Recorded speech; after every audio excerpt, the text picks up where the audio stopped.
Hi hello അസ്സാം വലൈക്കും. എല്ലാവർക്കും ഹനാസ് കിച്ചണിലേക്ക് സ്വാഗതം. ഇന്നത്തെ ഞാൻ സെയിൽ ചെയ്യുന്ന ഒരു ഉള്ളി ബജയുടെ റെസിപ്പി ആയിട്ടാണ് വന്നത്. പലതരത്തിലുള്ള ഉള്ളി ബജ ഉണ്ട് കേട്ടോ. അപ്പോൾ ഞാൻ കടയിലൊക്കെ കൊടുക്കുന്നത് ഈ ഒരു ടൈപ്പിലുള്ളതാണ്. അപ്പോൾ ഇതെങ്ങനെ ഉണ്ടാക്കുന്നതെന്ന് നോക്കാം. വീഡിയോയിലേക്ക് കിടക്കാം.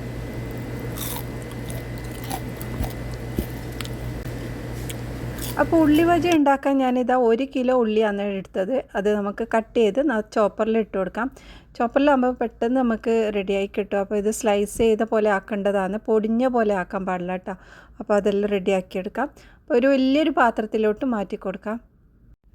ഇനി ഇതിലേക്ക് ഇതാ പച്ചമുളകാണ് ചേർക്കുന്നത്. ഒരു 20 പച്ചമുളക് എടുത്തിട്ടുണ്ട്. അത് ഇതേപോലെ ചെറുതായി കട്ട് ചെയ്ത് ചേർത്ത് കൊടുക്കുക. ഇനി ഇതാ ഇഞ്ചി ചേർത്ത് കൊടുക്കുക. ഇഞ്ചി ചെറുതായി ചതച്ചതാണ് 1.5 ടേബിൾ സ്പൂൺ എടുത്തിട്ടുണ്ട്. ഇനി മുളക് പൊടി ചേർത്ത് കൊടുക്കാം. 1 ടീസ്പൂൺ മുളക് പൊടി, മഞ്ഞൾപ്പൊടി 1/2 ടീസ്പൂൺ. ഇനി 1 ടീസ്പൂൺ ചിക്കൻ മസാലയാണ് ചേർത്തത്. ചിക്കൻ മസാല ഉണ്ടെങ്കിൽ അതന്നെ ചേർക്കാം, അല്ലെങ്കിൽ ഗരം മസാല ചേർത്ത് കൊടുക്കാം. ഇനി ഞാനിതിലേക്ക് ഇതാ ജീരകപ്പൊടിയാണ്, ചെറിയ ജീരകപ്പൊടി 1/2 ടീസ്പൂൺ ചേർത്തിട്ടുണ്ട്. അതുപോലെ പെരുംജീരകപ്പൊടിയും ചേർത്ത് കൊടുക്കുന്നുണ്ട്, അത് 1/2 ടീസ്പൂണാണ്.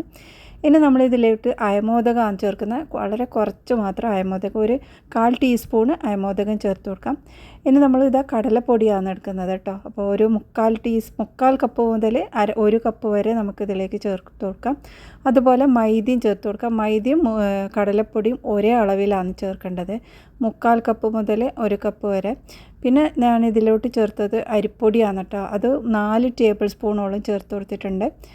ഇനി ഇതിലോട്ട് മല്ലിയില ചേർക്കുന്നത്. കൈ നിറയെ മല്ലിയില ഇട്ടിട്ടുണ്ട്. ഇനി ഒരു തണ്ട് കറിവേപ്പില എടുത്തിട്ടുണ്ട്, അത് ഇതുപോലെ കീറിയിട്ട് ഇട്ട് കൊടുക്കാം.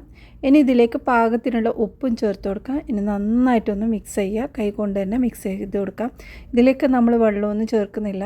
ഇതിൽ ഉള്ളിയിൽ നിന്ന് തന്നെ നല്ലോണം വെള്ളം ഇറങ്ങി വരും. അപ്പോൾ നമ്മൾക്കിത് നല്ലോണം കവർ ചെയ്ത് കിട്ടാൻ ആ ഒരു ഉള്ളിലത്തെ വെള്ളം തന്നെ മതിയാവും.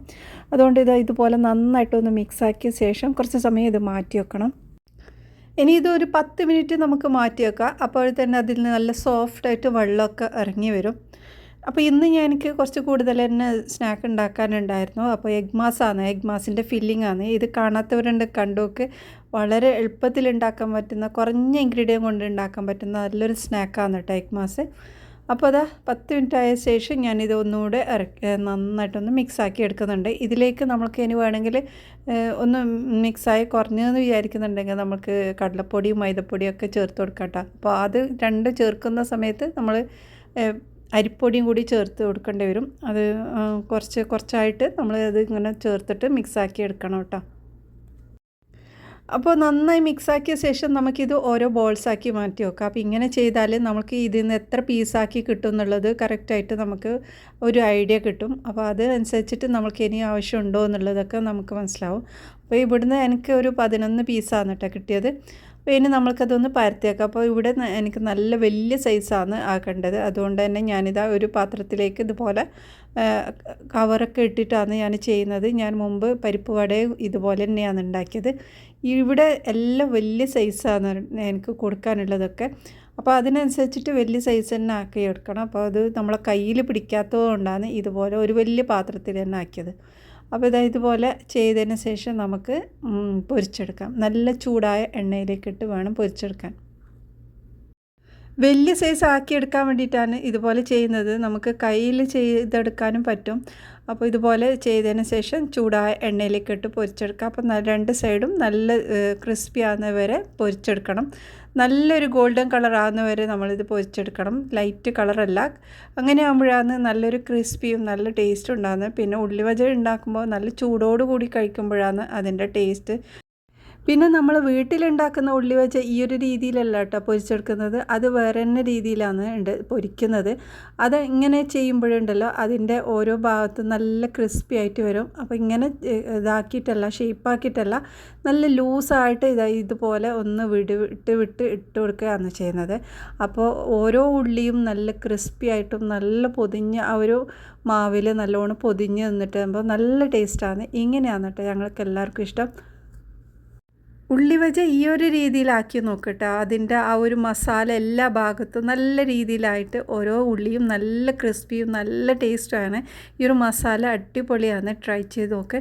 അപ്പോൾ വീട്ടിലുണ്ടാക്കുമ്പോൾ ഈ ഒരു രീതിയിലും നമ്മൾ ഷോപ്പിലൊക്കെ കൊടുക്കുമ്പോൾ നമ്മൾ ഒരു ഷേപ്പാക്കിയിട്ടുമാണ് കൊടുക്കുന്നത്. ഇങ്ങനെ പൊരിച്ച് കഴിഞ്ഞാൽ നല്ല ക്രിസ്പിയാണ് കേട്ടോ. ഒന്നിച്ചിടാതെ ഒന്ന് വിട്ട് വിട്ട് ആയിട്ട് ഇടണം. അപ്പോൾ ഈ പൊരിച്ച് കഴിഞ്ഞാൽ ഈ ഒരു രീതിയിലുണ്ടാവും. നല്ല ക്രിസ്പിയാണ്. ഉറപ്പായിട്ട് നിങ്ങളൊന്ന് ട്രൈ ചെയ്ത് നോക്ക്.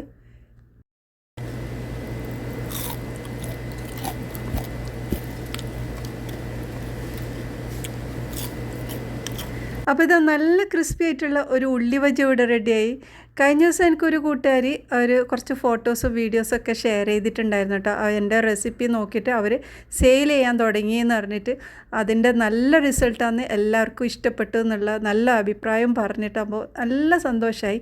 അപ്പോൾ അങ്ങനത്തെ ഓരോ ഫോട്ടോസ് നിങ്ങൾക്ക് ഷെയർ ചെയ്യാനുണ്ടെങ്കിൽ ഒന്ന് ഇൻസ്റ്റാഗ്രാമിലൂടെ ഷെയർ ചെയ്യാം കേട്ടോ. അപ്പോൾ അതിൻ്റെ കുറച്ച് ഫോട്ടോസ് ഞാൻ ഈ ഒരു വീഡിയോൻ്റെ ലാസ്റ്റ് ഇട്ടിട്ടുണ്ട് കേട്ടോ.